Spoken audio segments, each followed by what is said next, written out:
గోదావరి పుష్కరాలను దక్షిణ భారత కుంభమేళాగా ఘనంగా నిర్వహించేందుకు ముందస్తు ఏర్పాట్లు చేసుకోవాలని ముఖ్యమంత్రి రేవంత్ రెడ్డి అధికారులను ఆదేశించారు. గోదావరి పుష్కరాలకు శాశ్వత ప్రాతిపదికన ఏర్పాట్లు చేసేందుకు అవసరమైన ముందస్తు ప్రణాళికలు తయారు చేయాలని అధికారులకు సీఎం దిశానిర్దేశం చేశారు. పుష్కర స్నానాలు ఆచరించేందుకు వచ్చే లక్షలాది భక్తులకు ఎలాంటి లోటుపాట్లు లేకుండా సదుపాయాలు కల్పించేందుకు ప్రత్యేక ప్రణాళిక సిద్ధం చేసుకోవాలని చెప్పారు. 2027 జూలై 23 నుంచి జరగనున్న గోదావరి పుష్కరాలకు ఘనంగా ఏర్పాట్లు చేయాలని ముఖ్యమంత్రి రేవంత్ రెడ్డి అధికారులను ఆదేశించారు.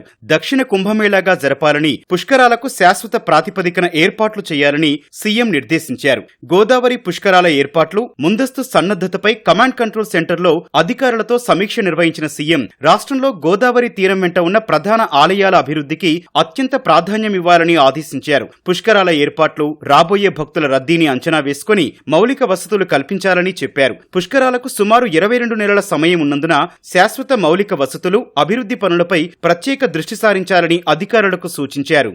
మహారాష్ట్ర నుంచి తెలంగాణలో ప్రవేశించే గోదావరి నదికి రాష్ట్రంలో 560 కిలోమీటర్ల తీర ప్రాంతం ఉందని, దాదాపు 74 చోట్ల పుష్కర ఘాట్లను ఏర్పాటు చేయాల్సిన అవసరం ఉంటుందని అధికారులు ముఖ్యమంత్రికి వివరించారు. బాసర నుంచి భద్రాచలం వరకు గోదావరి తీరం వెంట ఉన్న ధర్మపురి, కాళేశ్వరంతో పాటు అన్ని ప్రధాన ఆలయాలను అభివృద్ధి చేయాలని సీఎం ఆదేశించారు. ప్రధాన ఆలయాల వద్ద భక్తుల రద్దీ ఎక్కువగా ఉంటుందని, ఆలయ పరిసరాల్లోని పుష్కర ఘాట్ల అభివృద్ధిని మొదటి ప్రాధాన్యంగా ఎంచుకోవాలని చెప్పారు. ఆలయ అభివృద్ధితో పాటు అక్కడ శాశ్వత పుష్కర ఘాట్ల నిర్మాణం చేపట్టేందుకు ప్రణాళికలు సిద్ధం చేయాలని సూచించారు. రెండో ప్రాధాన్యంగా పుష్కర స్నానాలకు వీలుగా ఉండే గోదావరి తీర ప్రాంతాలను అభివృద్ధి చేయాలని నిర్దేశించారు. ఒకే రోజు 2 లక్షల మంది భక్తులు పుష్కర ఘాట్లకు తరలి వచ్చినా ఇబ్బంది లేకుండా రోడ్లు, రహదారుల నిర్మాణంతో పాటు ట్రాఫిక్ ఇబ్బందులు లేకుండా భక్తులకు అవసరమైన వసతి సదుపాయాలన్నీ ఉండేలా ప్రణాళిక చేసుకోవాలన్నారు.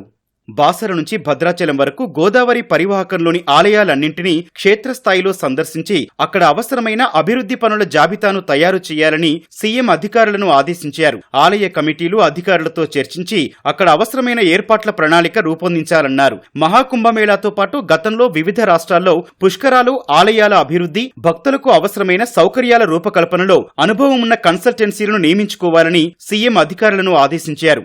బాసర, కాళేశ్వరం, ధర్మపురి, భద్రాచలం తో పాటు గోదావరి తీరం వెంట ఉన్న ఆలయాలన్నింటినీ సందర్శించి విడివిడిగా ప్రాజెక్టు రిపోర్టులు సిద్ధం చేసుకోవాలని అధికారులకు సీఎం స్పష్టం చేశారు. ప్రస్తుతం ఉన్న ఘాట్స్ ను విస్తరించడంతో పాటు రోడ్లు, ఇతర సౌకర్యాలను శాశ్వత ప్రాతిపదికన పనులు చేపట్టేందుకు చర్యలు చేపట్టాలన్నారు. స్థానిక పరిస్థితులకు అనుగుణంగా ఆలయాల అభివృద్ధికి డిజైన్లు రూపొందించాలన్నారు. పుష్కరాల ఏర్పాట్లకు కేంద్ర ప్రభుత్వ ప్రాయోజిత పథకాలను సద్వినియోగం చేసుకోవాలని ముఖ్యమంత్రి సూచించారు. స్వచ్ఛ భారత్, జలజీవన్ మిషన్ తో పాటు అందుబాటులో ఉన్న కేంద్ర పథకాలన్నింటితో సమన్వయం ఉండే పనులు గుర్తించి వాటికి అవసరమైన అనుమతులు తీసుకోవాలని ఆదేశించారు. దక్షిణ భారత కుంభమేళాకొచ్చే భక్తుల రద్దీని దృష్టిలో ఉంచుకొని కేంద్ర ప్రభుత్వం నుంచి ప్రత్యేక ప్యాకేజీ కోరేందుకు వీలుగా ఈ పనుల జాబితాను సిద్ధం చేయాలని చెప్పారు. పుష్కరాల నిర్వహణకు ముందస్తు ఏర్పాట్లలో పర్యాటక శాఖ, నీటిపారుదల శాఖ, దేవాదాయ శాఖ సమన్వయంతో పనిచేయాలని ముఖ్యమంత్రి ఆదేశించారు.